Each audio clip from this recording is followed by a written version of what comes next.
Assalamualaikum warahmatullahi wabarakatuh.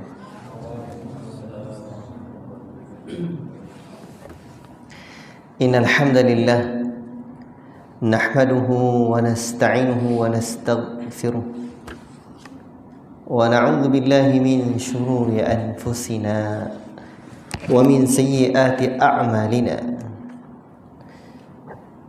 من يهده الله فلا مضل له ومن يضلل فلا هادي له. أشهد أن لا إله إلا الله وحده لا شريك له وأشهد أن محمدا عبده ورسوله. يا أيها الذين آمنوا اتقوا الله حق تقاته ولا تموتن إلا وأنتم مسلمون. يا أيها الناس اتقوا ربكم الذي خلقكم من نفس واحدة وخلق منها زوجها وبث منهما رجالا كثيرا ونساء واتقوا الله الذي تساءلون به والأرحام إن الله كان عليكم رقيبا. يا أيها الذين آمنوا اتقوا الله وقولوا قولا سديدا يصلح لكم أعمالكم ويغفر لكم ذنوبكم ومن يطع الله ورسوله فقد فاز فوزا عظيما. أما بعد فإن أصدق الحديث كتاب الله وخير الهدي هدي محمد صلى الله عليه وسلم وشر الأمور محدثاتها وكل محدثة بدعة وكل بدعة ضلالة وكل ضلالة في النار. أيها الإخوة معاشر المسلمين, bapak-bapak, ibu-ibu yang dirahmati oleh Allah Subhanahu wa taala dan disayangi Rasulullah sallallahu alaihi wasallam. Syukur kita kepada Allah Rabbul Alamin.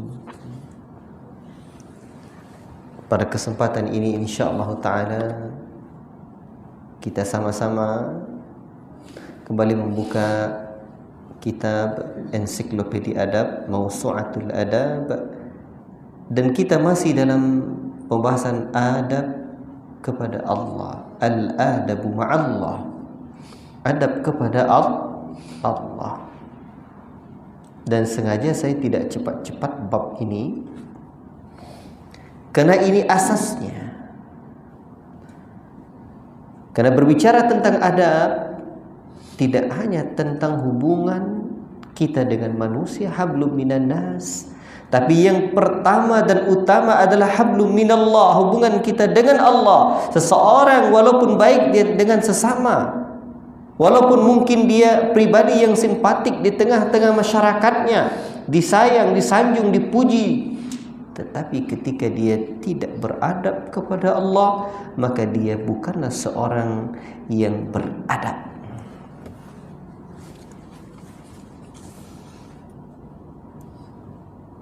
Ma'asyiral muslimin, sidang jemaah Jumat. Ma'asyiral muslimin yang dirahmati oleh Allah Subhanahu wa taala. Kita sudah masuk pada adab yang keempat kemarin ya. Kalau saya lupa ingatkan. Yang pertama, kajian ini sudah yang ke berapa? Yang keenam. Tapi yang punya kitab baru saya. Ada Jumri, kadang bawa kadang tidak. Yang pertama, menunjukkan ibadah kepada Allah. Itu adab yang pertama. Adab yang kedua dari adab kepada Allah adalah mengagungkan dan memuliakan Allah. Adab yang ketiga, takut kepada Allah. Adab yang keempat, mencintai Allah dan Rasulnya lebih daripada mencintai yang lainnya. Yang kelima, dari adab kepada Allah ini adalah bertawakal hanya kepada Allah Ta'ala semata. Ini belum ya? Alhamdulillah. Ada mencatat Pak? Yang kelima lagi kan? Baik, jazakallahu khairan. Yang kelima, al-adabul khamis, at-tawakkulu 'ala Allah Ta'ala wahdahu. Bertawakal kepada Allah Subhanahu wa taala semata. Ikhwati fillah, barakallahu fikum. Dalam hidup ini kita butuh sandaran hati. Kita ni makhluk yang lemah. Jangankan kita umat Islam yang merasakan butuhnya pertolongan Ar-Rahman, Sang Pencipta kita, orang ateis pun sesungguhnya mereka walaupun lisannya tidak mengakui adanya Sang Pencipta atau Tuhan, tapi manakala mereka capek dalam kehidupan yang bernama dunia fana ini, mereka juga akhirnya apa?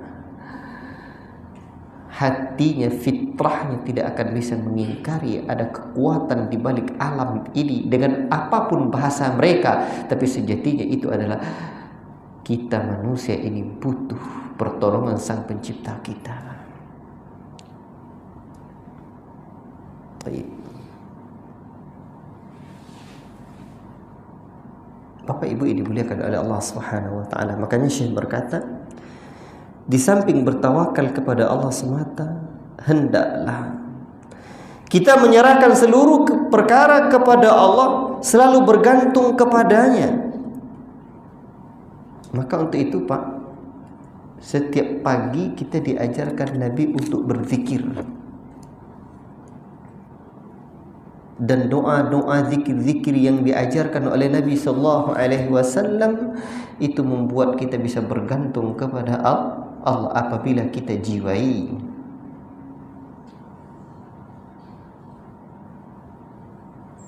Makanya memahami fikih doa dan zikir itu bagian terpenting dari pelajaran hidup kita. Itu penting. Carilah majelis guru-guru kita fikih doa dan zikir. Dan dalam bahasa Indonesia sudah ada versi terjemahan kitab itu 2 jilid seingat saya. Karya Syekhun Abdul Razak hafizahullah taala, fikih doa dan zikir, fiqhul ad'iyyah wal adhkar. Baik. Cobalah lihat doa-doa yang diajarkan Nabi sallallahu alaihi wasallam membuat kita bersandar kepada Allah. Coba sebut satu doa atau zikir di kala pagi, Pak. Silakan. Apa? Zikir pagi.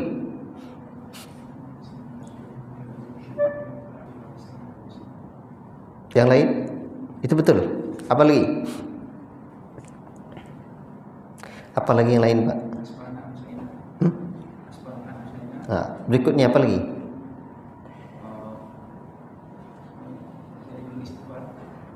Oh, betul. Apa lagi, Pak? Yang ada kaitannya dengan tawakal. Hah? Apa, Pak? Ya Hayyu ya Qayyum bi rahmatika astaghith aslih li sya'ni kullah wa la takilni ila nafsi tarfata 'ain. Allahu akbar. Ya Hayyu ya Qayyum, wahai zat yang maha hidup. Hidup Allah itu alladzi la yamut. Hidup tidak akan pernah mati.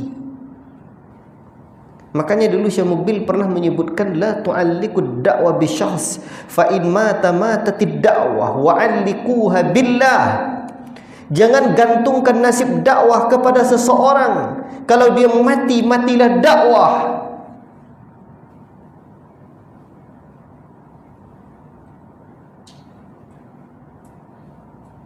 Ada donaturnya, hidup dakwahnya. Tak ada donaturnya, tak hidup dakwahnya. Itu ruh dakwahnya belum hidup.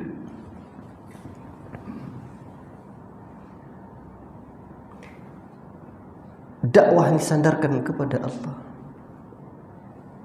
Apa sebab Syekh Muqbil kata begitu? Fa innahu hayyul ladzi la yamut. Karena sesungguhnya Allah zat yang hidup, hidupnya tidak akan pernah mati. Ketika Allah Subhanahu wa taala mensyariatkan melalui lisan nabinya bahwa memakai azimat itu syirik, man ta'allaqa tamimatan faqad asyraka. Barang siapa yang menggantung-gantungkan azimat, sungguh dia telah berbuat syirik. Karena memang seseorang apabila dia menggantung-gantungkan azimat, maka hatinya akan tergantung pula kepada benda mati itu. Untuk itulah Allah Rabbul Alamin mengatakan fatawakkal ala hayyil ladzi la yamut. Bertawakallah kamu kepada Allah, zat yang maha hidup, hidupnya tidak akan pernah mati. Jadi berserah diri kepada benda hidup yang akan mati pun tidak boleh, apalagi kalau berserah hati atau bertawakal kepada zat yang hidup dan hidupnya akan mati. Kepada zat yang mati, hidupnya zat yang hidup dan akan mati pun tak boleh, apalagi zat yang sudah mati. Tapi begitulah, tak boleh Pak. Mulai keluar rumah aja ke mana-mana kita nak pergi dengan menyebut nama Allah, aku berserah diri kepada Allah. Dan seseorang tidaklah akan pernah bisa bertawakal kepada Allah kecuali buah dari keyakinan. Makanya Syekh menyebutkan di sini bahwa ini merupakan buah dari ma'rifah kepada Allah. Orang kalau tak kenal dengan Allah maka tidak bisa dia. Ini buahnya. Allahu Akbar. Ini dia. Jadi wahada natijun min ma'rifatillahi azza wa jalla. Ini buah mengenal Allah. Jadi orang kalau betul-betul mengenal Allah, maka dia akan bisa berserah diri kepada Allah. Makanya hakikat tauhid itu apa Pak? Masih ingat hakikat tauhid? Hakikat tauhid itu bisanya hati kita memandang bahwa tidak ada sesuatu pun yang terjadi di alam ini kecuali dengan gerak dan kehendak Allah. Itu hakikatut tauhid. Dia ada macam tauhid, ada definisi tauhid, dan ada hakikatut tauhid. Hakikatut tauhid bisanya hati meyakini, memandang bahwa tidak ada sesuatu pun yang terjadi di alam ini kecuali dengan gerak dan kehendak Allah. Ini buahnya. Buahnya tawakal. Bisa berserah diri kepada Allah. Itu yang pertama itu. Keyakinan bahwa di alam ini tidak ada yang terjadi kecuali dengan kehendak Allah. Yang kedua, buah keyakinan bahwa Allah Subhanahu wa taala menolong orang-orang yang beriman.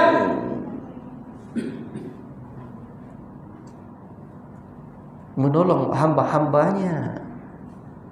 Makanya ketika menyebutkan syariat tentang tawakal, Allah Rabbul Alamin mengatakan wa 'alallahi fatawakkalu in kuntum mu'minin. Kepada Allah berserah dirilah kalian jika betul-betul kalian beriman. Kalau betul kita iman dalam hati, berserah diri kepada Allah.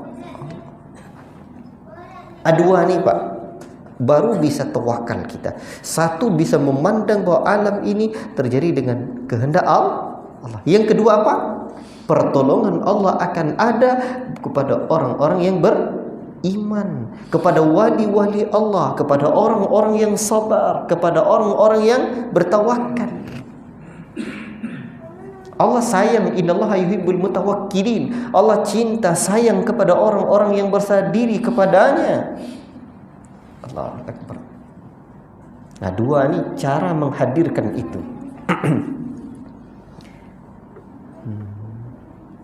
Tapi tawakal ni punya kaedah-kaedah.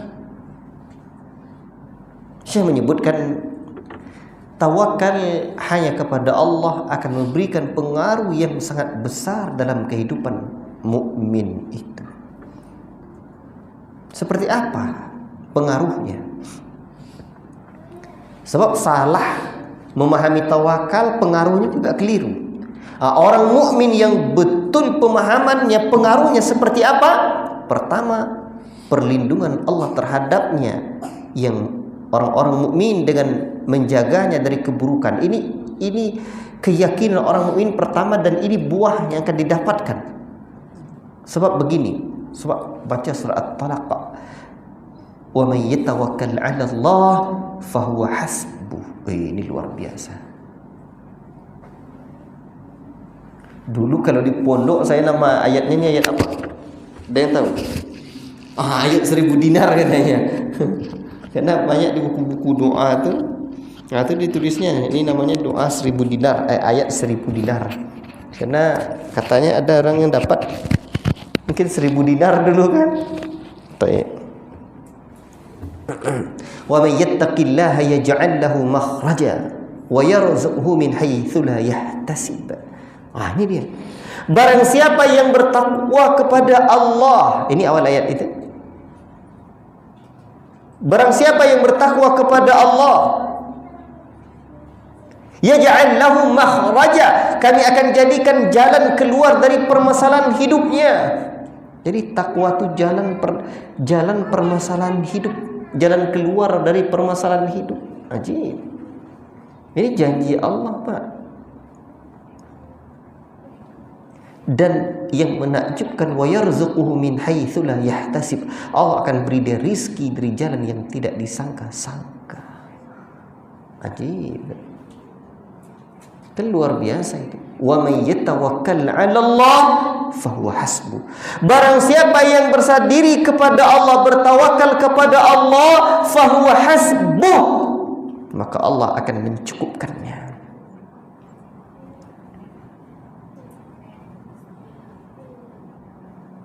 Ikhwati fillah, barakallahu fikum. Makanya di antara zikir pagi kalau dalam Hisnul Muslim itu apa? Apa? Zikir pagi yang dalam Hisnul Muslim. Sebab para ulama memperbincangkan tentang di dalam zikir yang lain tidak dicantumkannya. Tentang bersandar kepada Allah, hasbunallah, hasbiyallah wa ni'mal wakil. Itu ada dalam Hisnul Muslim. Dalam zikir yang lain tidak ada kan? Baik. Cukuplah Allah penolong kita. Dan ini kalau tidak dilatih payah ini. Makanya kalaulah fisik kita nih Pak baru bisa kuat dia dengan dilatih, itu fisik tuh. Hati juga baru bisa kuat dengan dilatih. Namanya riyadhah, latihan. Dilatih terus tuh. Kalau tidak latih tidak bisa. Baik. Yang kedua, jadi ini apa? Yang pertama ini orang-orang yang tawakal akan Allah berikan pertolongan, akan Allah cukupkan dia. Baik. Yang kedua, kekuatan hati seorang mukmin. Ia akan berani menyampaikan kalimat yang hak, kalimat yang benar, menyeru kepada yang ma'ruf, mencegah dari yang mungkar, berdakwah kepada Allah. Semuanya baru bisa dilakukan manakala dia betul-betul apa? Memiliki tawakal kepada Allah. So dakwahnya akan banyak tantangannya. Dan orang yang bertawakal itu punya kekuatan hati.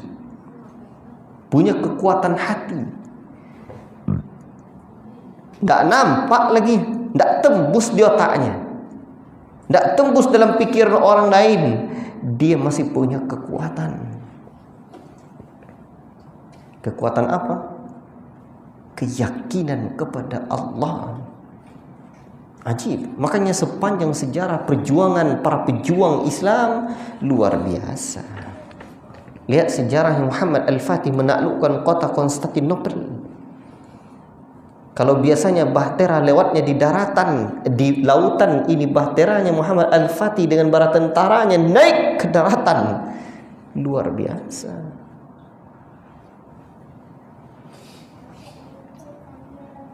Tapi memang Pak, orang baru tertempah dia itu memang karena beratnya medan juang yang ia tempuh. Pelaut ulung tak terlahir dari ombak yang tenang. Kalau dah sulit kita mendapatkan perkara-perkara sulit, tak ada lagi tempat bergantung. Bumi diinjak terasa runtuh, tali tempat bergantung pun sudah mau putus. Kemana lagi? Dah ada tempat bersandar lagi, tempat bersandar kepada Allah. Makanya kadang-kadang kita ini diuji juga tauhid kita dengan pekerjaan kita. Ya, makanya orang-orang tua tuh mau anaknya kamu jadi PNS nak, biar nanti hidup itu terjamin katanya. Setiap bulan ada jaminan. Betul, kita menjalankan sunnatullah, tapi hati kita. Dan nanti tauhid itu kan diuji Pak, tawakal kita itu kan diuji. Saya nak buat contohnya. Saya betul-betul merasakan. Saya dulu pedagang Pak, karena ayah saya pedagang. Jadi ilmu, tapi banyak hikmahnya. Saya bisa buat pondok sampai sekarang masih bertahan gratis, itu ilmu dagang ayah saya itu. Jadi dalam dunia perdagangan itu, ini saya buat satu contoh aja. Dunia pekerjaan yang lain juga begitu. Kita diuji Pak. Contoh, saya dulu jual beli karet, pergi ke pabrik. Itu biasanya tukang timbang itu harus main kedip-kedipan dulu, baru karet kita bisa ditimbang cepat. Wah, itu kedip-kedip, main kedip-kedip mata dulu. Nanti keluar uang Cak Pak Datuk itu merah, baru. Kalau enggak, alamatlah setengah hari menunggu, kadang sampai sore. Nanti berkurang berat karet nih, tentulah rugi.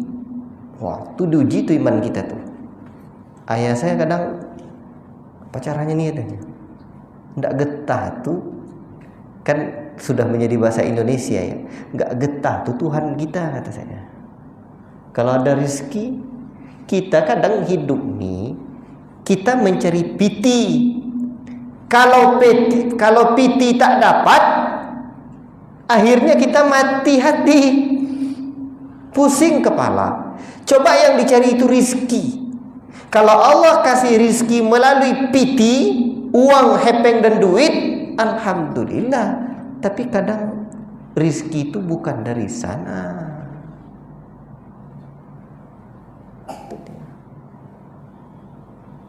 Kalaupun dapat uang kita tidak berkah, ada aja kendalanya.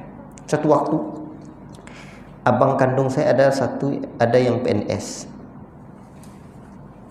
Dia guru agama di sekolah. Begitu tes di Bangkinang, dulu dia sakit. Sebelum dia operasi, jadi ada tes di PNS itu, tes kesehatan. Dia udah lama jadi guru kontrak, tes kesehatan. Jumpa penyakitnya.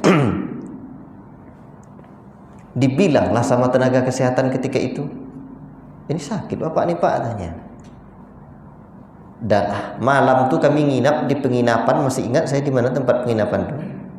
Di kamar hotel itu masih terbayang, di kamar penginapan itu masih terbayang sama saya. Udahlah, ini godaan lagi. Datang dari kampung pacarannya, atau kita kasihlah ndak orang itu uang kan. Datang ide seperti itu tuh, langsung saya bilang ke abang saya, bukan PNS itu Tuhan kita. Kalau Allah sudah menetapkan abang, saya manggilnya Onga, jadi PNS di Lauhul Mahfuz sana, atau secara maknalah seperti itu, pasti dan tidak akan bisa, tidak akan ada yang menghalang. Tapi kalau tidak, pasti ada rizki selain daripada rizki itu.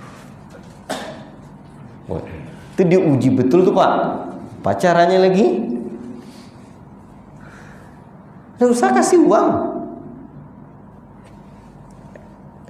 Besoknya apa cara lagi? Apa kata orang kesehatan itu? Pak, bapak sakit ini Pak, besok berobat ya Pak. Aman kan?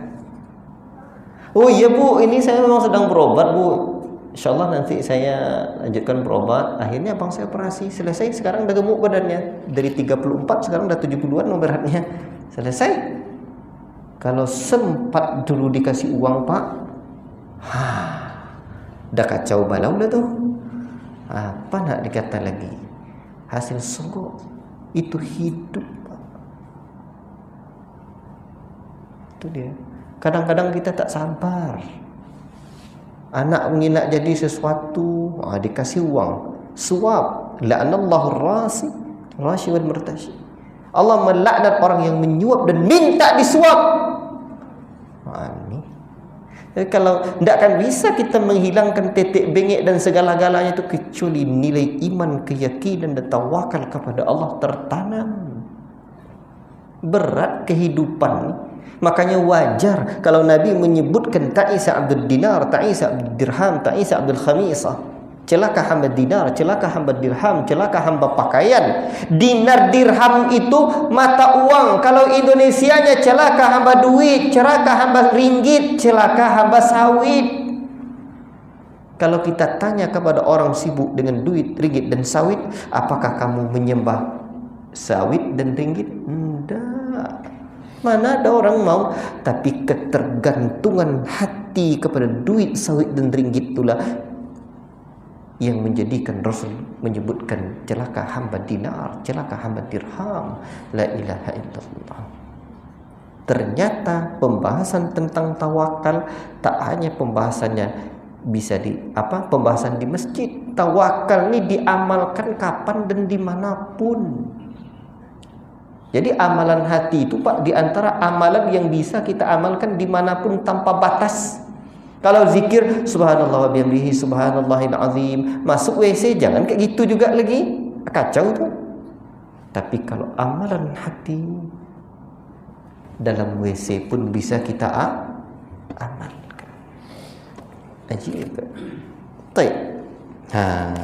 Jadi orang-orang yang ada kekuatan ini, maka dia Masya Allah berani mengambil tindakan dalam melangkah pada hidup nih kadang menyesakkan dada, Pak, menyesakkan dada.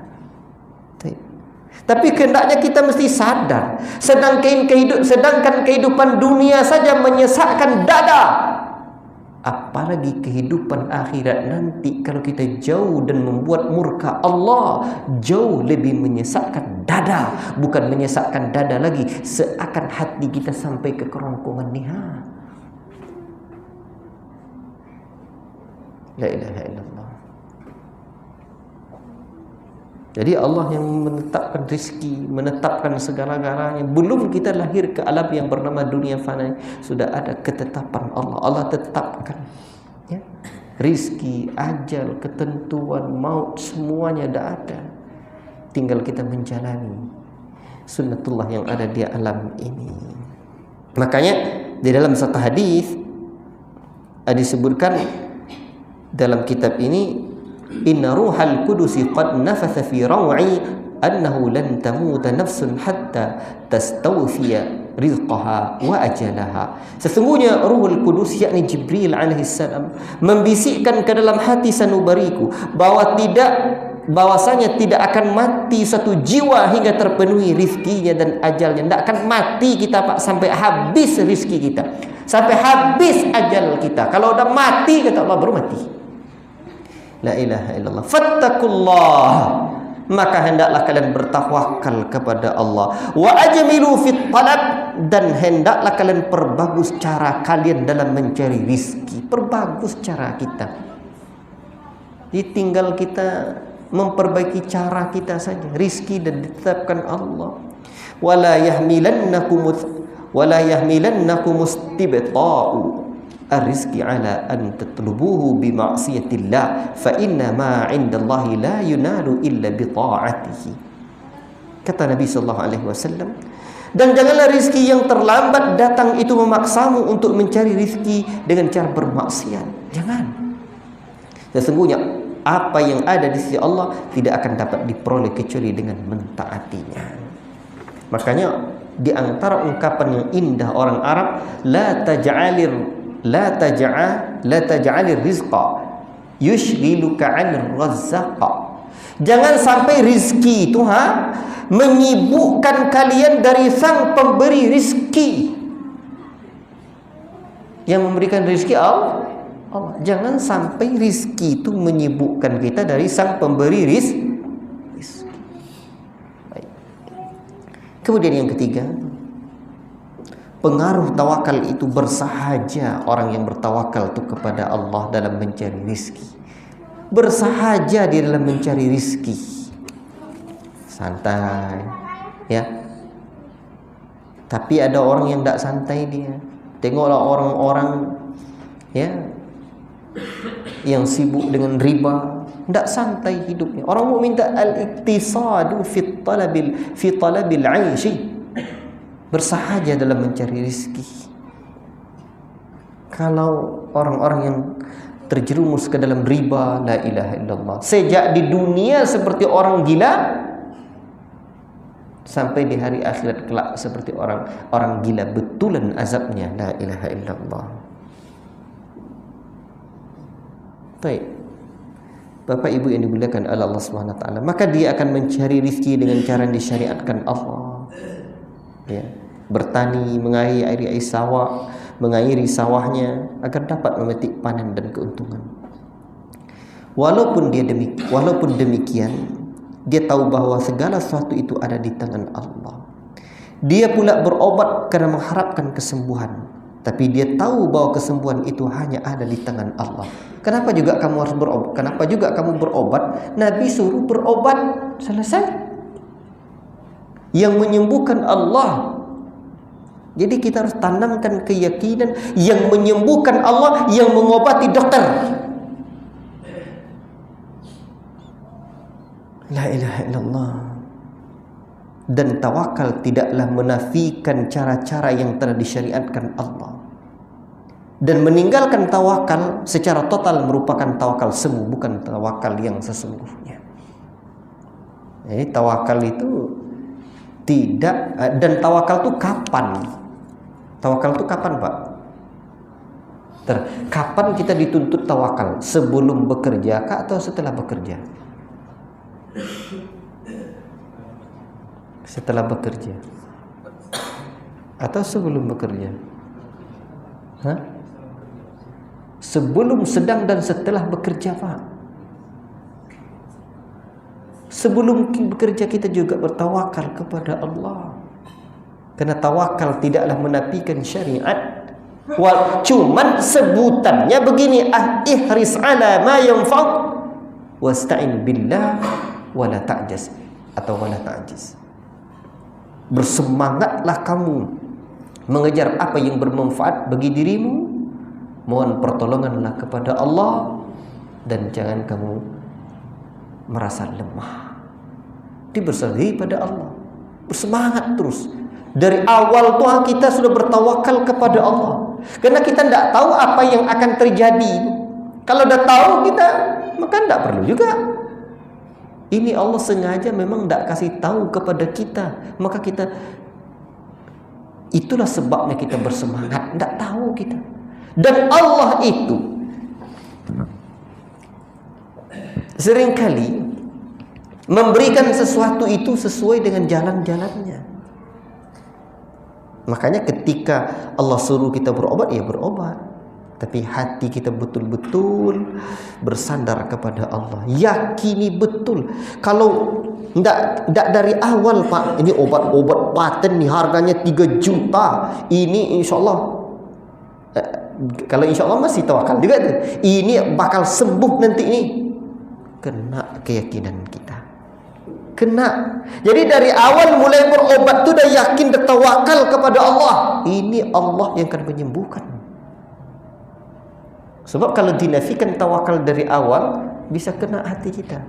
Keyakinan kita tidak tepat lagi.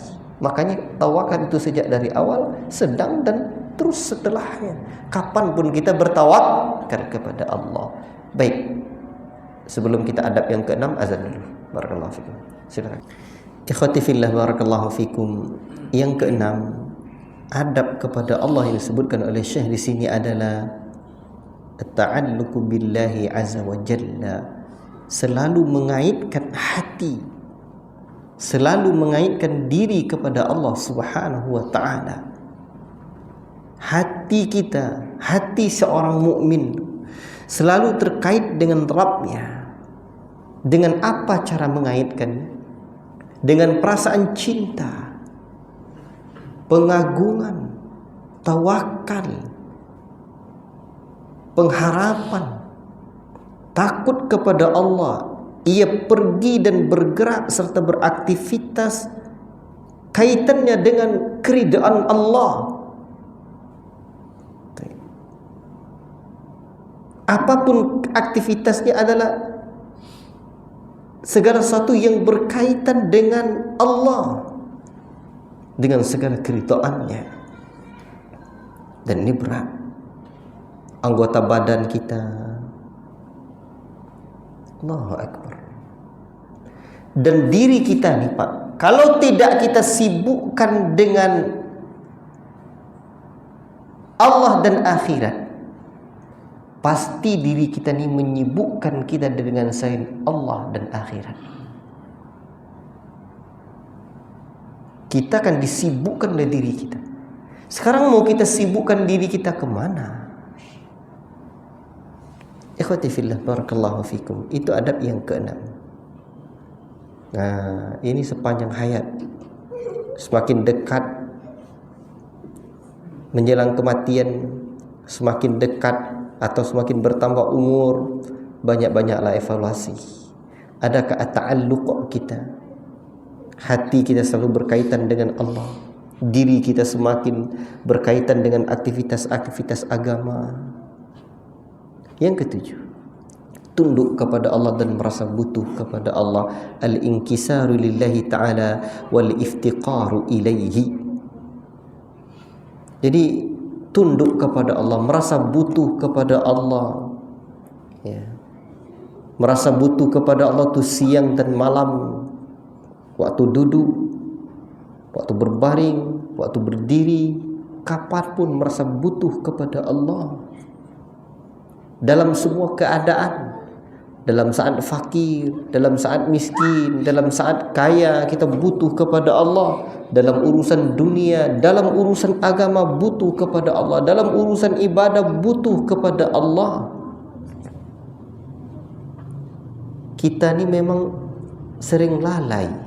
Bayangkan yang kita punya, yang telah kita nikmati kepunyaan Allah, yang sedang kita nikmati kepunyaan Allah, yang kita cita-citakan juga kepunyaan Allah. Tapi lagi-lagi kita juga jauh dari Allah, tidak merasa butuh kepada Allah. Lisan kita payah berdoa kepada Allah, mengangkat lidah tu susah, sulit. Maka untuk itu tidak ada cara lain. Kita menyadari dunia ini memang menyibukkan kita. Kalau umur 40 ke atas Pak, nah itu memang dalam agama kita ini betul-betul untuk terus dituntut mendekat kepada Allah. Tak berapa hari lagi kita.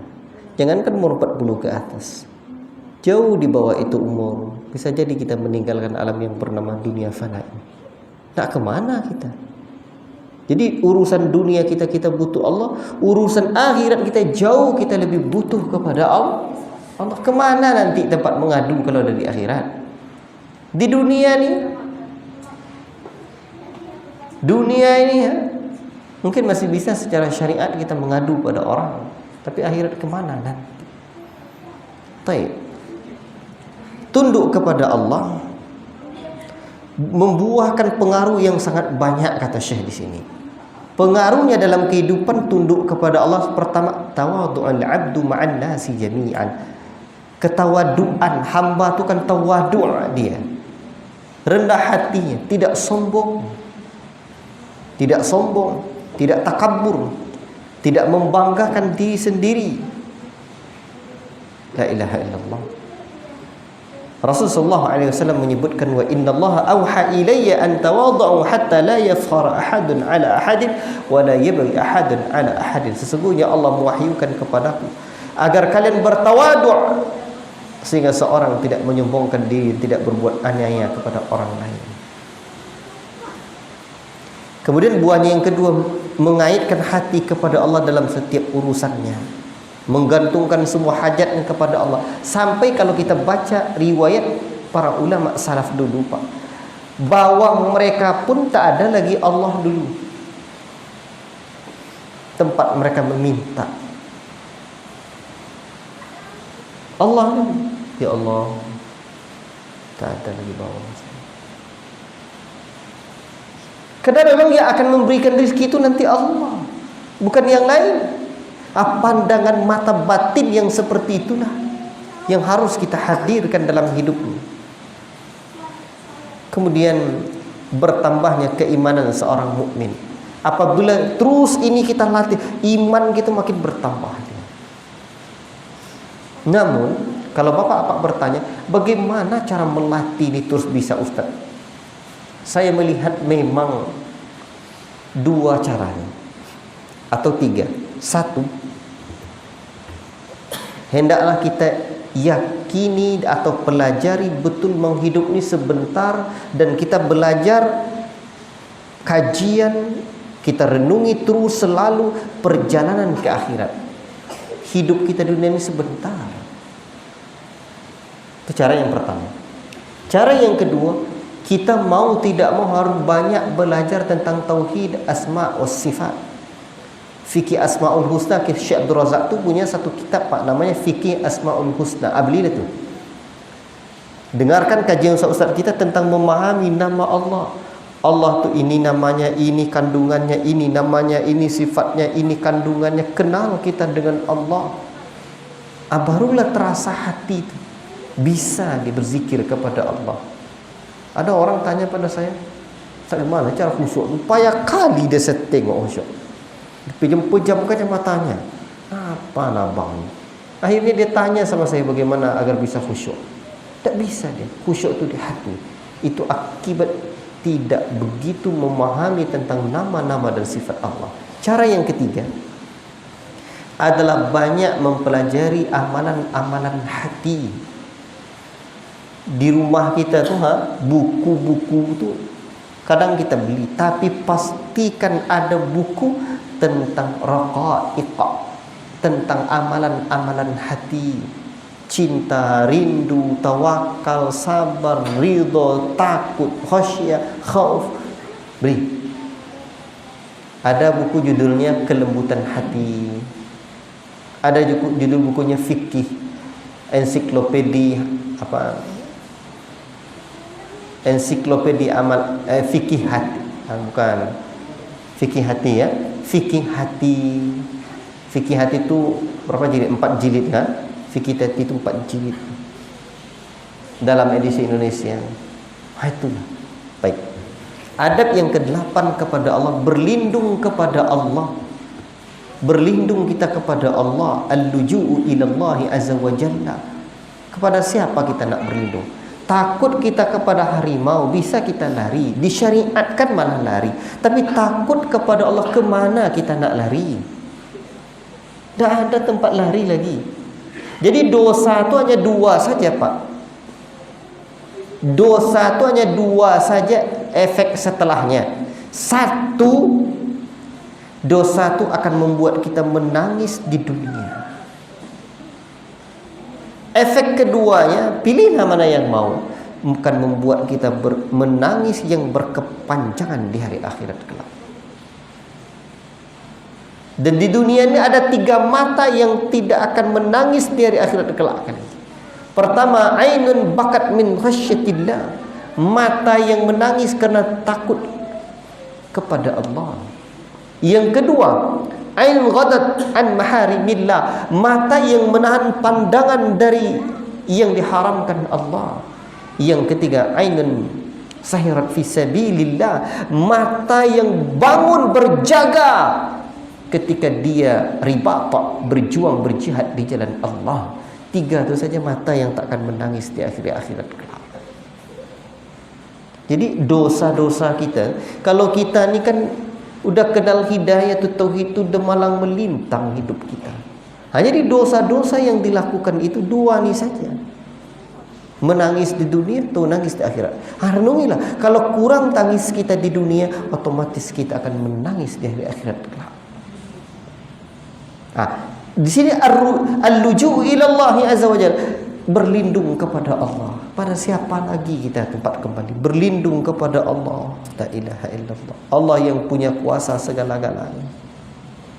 Tidak ada tempat berlari selain kepada Allah. Makanya ketika Allah menyebutkan tentang hal ini, kalimatnya apa? Fafirru ilallah. Maka berlarilah kalian menuju Allah. Menuju Allah. Kalau yang lain berlari dari apa? Dari terkaman harimau. Ini berlari menuju Allah. La ilaha illallah. Kemudian malu kepada Allah. Malu. Kadang kita malu pada orang lain, tapi malu kepada Allah tidak kita hadirkan. Al-istihya'u minallahi azza wa jalla. Dan ini kata Syekh di sini, wahada min a'zamil adabi ma'allah. Ini merupakan adab yang paling agung kepada Allah. Malu kepada Allah. La ilaha illallah.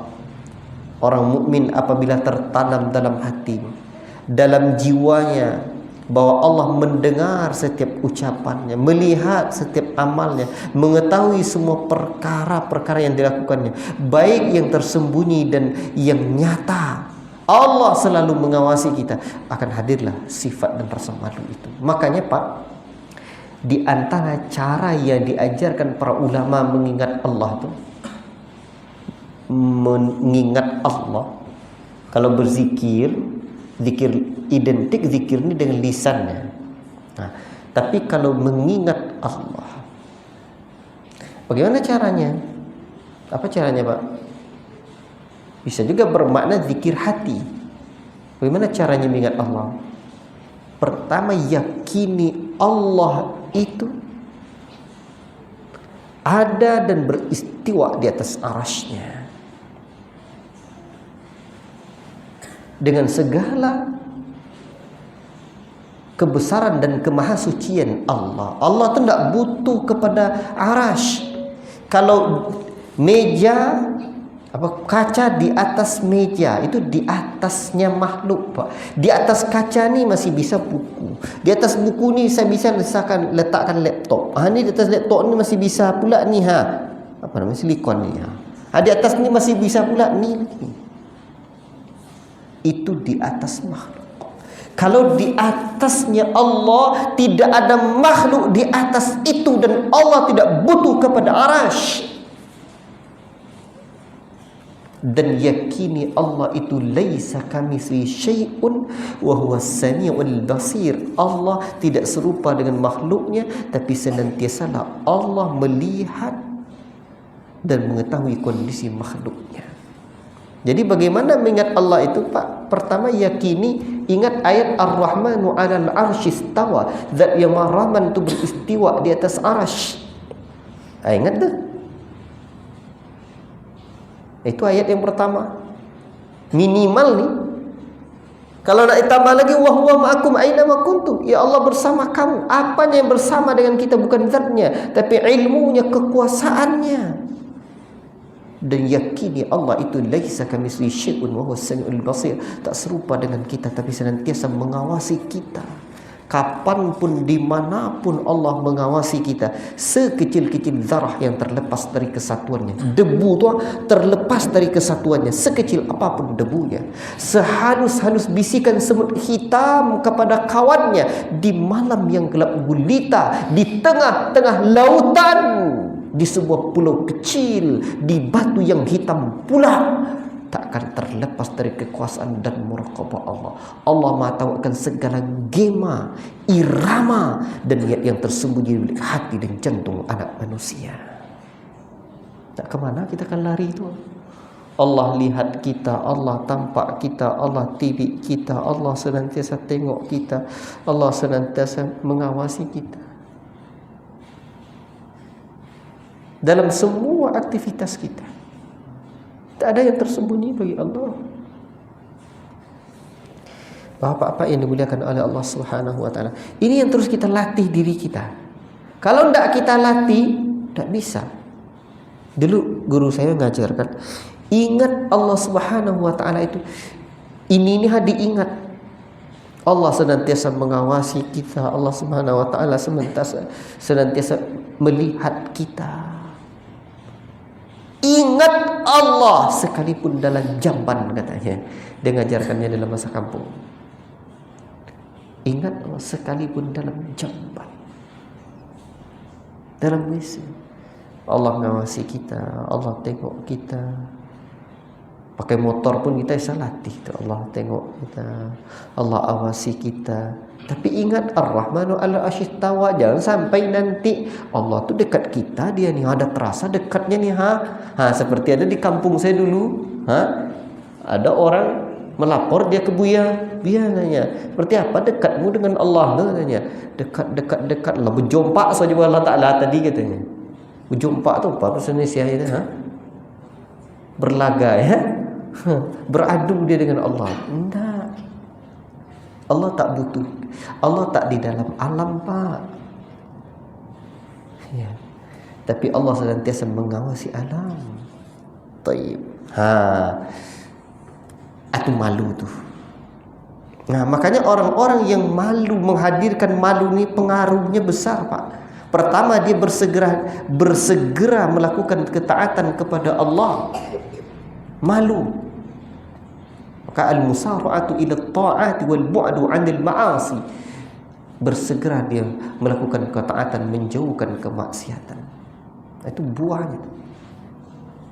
Nah, kemudian dia orang-orang yang malu ini, buahnya apa? Malu Allah kepada hamba.